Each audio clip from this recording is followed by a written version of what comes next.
Saya akan menjawab pertanyaan nomor 1, yaitu how do you define living organism? Di sini kita lihat terdapat sistem dan ada lingkungan dan ada energi dan massa yang masuk dalam sistem, yaitu merupakan high quality energi pertama. Nah, hasil dari sistem akan dikeluarkan menjadi low quality energi berupa heat dengan parameter entropi dan suhu. Dan yang kedua terdapat high quality energy 2, itu merupakan free energy atau useful work. Nah, free energy tersebut dapat digunakan untuk meningkatkan order dari sistem maupun melakukan kerja. Apabila digunakan untuk meningkatkan order sistem, maka otomatis keteraturan pada sistem akan menurun, yang akan berarti perubahan entropi dari sistem akan bernilai negatif. Jadi, sistem dikatakan suatu living things apabila suatu sistem itu dapat mempertahankan maupun menurunkan entropi di dalam sistem tersebut. Nama saya Herdian Raditya. Di sini saya akan mencoba untuk menjawab soal nomor 2, yaitu how do you describe the physical mechanism that allow living organism to be highly ordered. Mekanisme fisik dari makhluk hidup dapat dijelaskan melalui peristiwa osmosis dan reverse osmosis pada suatu piston yang dihubungkan dengan beban. Pada peristiwa osmosis berlaku bersamaan E sama dengan F plus TS, di mana yang berlaku sebagai E adalah key input yang natural diberikan kepada suatu piston, sehingga terjadi pergerakan dari kiri ke kanan. Hal ini menyebabkan penurunan free energy dan peningkatan entropi dari molekul gula yang bercampur dengan air, sehingga piston berhenti bergerak ketika tercapai entropi maksimum dan free energy minimum.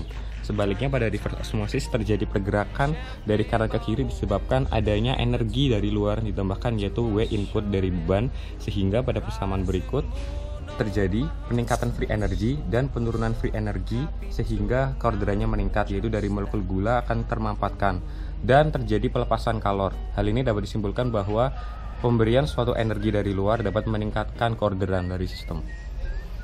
Baiklah, saya akan menjawab pertanyaan nomor 3, yakni how do you describe the physical method that cell use to organize the chemical process and reactor? Pertama, membran bilayer yang terbentuk dengan sendirinya.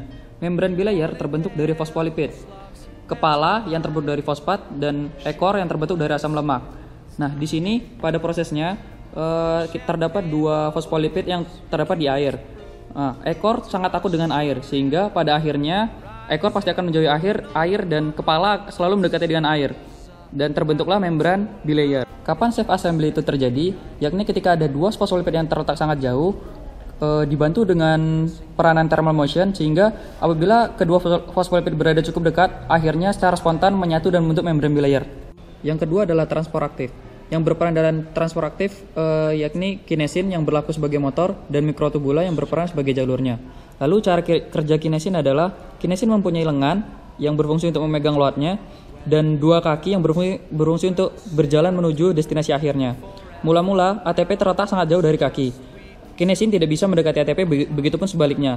Namun berkat adanya thermal motion, sehingga ATP berada cukup dekat dengan kaki, sehingga kaki dapat memproses ATP menjadi energi yang digunakan untuk melangkah hingga menuju destinasi terakhirnya. Yang terakhir adalah enzim. Enzim memiliki karakteristik yang pertama bekerja pada substrat tertentu, yang kedua dapat memecah dan menyatukan substrat, yang ketiga memiliki sisi aktif, dan yang keempat adalah kinerja yang dipengaruhi oleh thermal.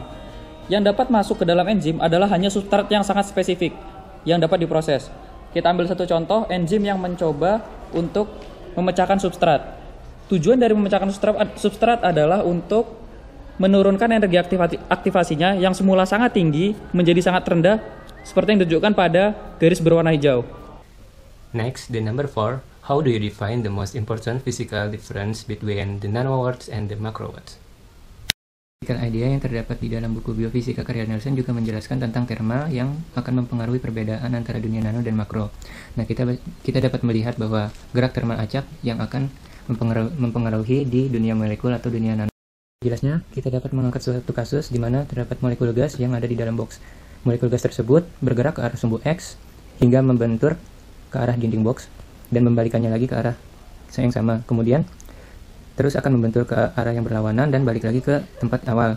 Dari kejadian tersebut kita bisa melihat bahwa kita dapat menyimpulkan bahwa momentum dari partikel tersebut adalah sebagai berikut. Kemudian kita juga dapat gaya dari molekul tersebut. Dari keduanya, kita juga bisa dapat menyimpulkan bahwa tekanan pada molekul seperti berikut ini.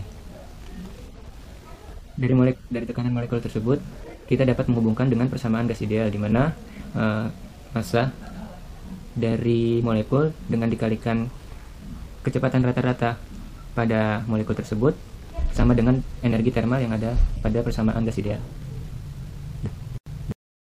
Distribusi Boltzmann, kita dapat menyimpulkan bagaimana pengaruh termal terhadap dunia nano dan dunia makro.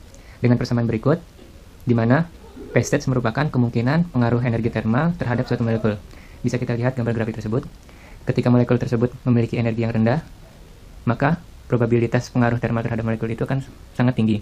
Dan jika energi molekul itu besar, yang bisa dikatakan sebagai macroword, maka probabilitas pengaruh energi termal terhadap molekul tersebut akan kecil. Number 5. How do you use statistical physics to predict any physical processes in the seemingly random world in cells? Prediksi gerak acak molekul akan lebih mudah jika dianalisis secara kolektif. Pada gambar 1 dapat dilihat bahwa jumlah partikel di A lebih besar daripada di B dan di C. Variabel jumlah partikel ini dapat digantikan dengan densitas, yang mana densitas di A lebih besar daripada di B dan juga di C. Perbedaan tersebut menyebabkan terjadinya aliran dari A menuju B dan C.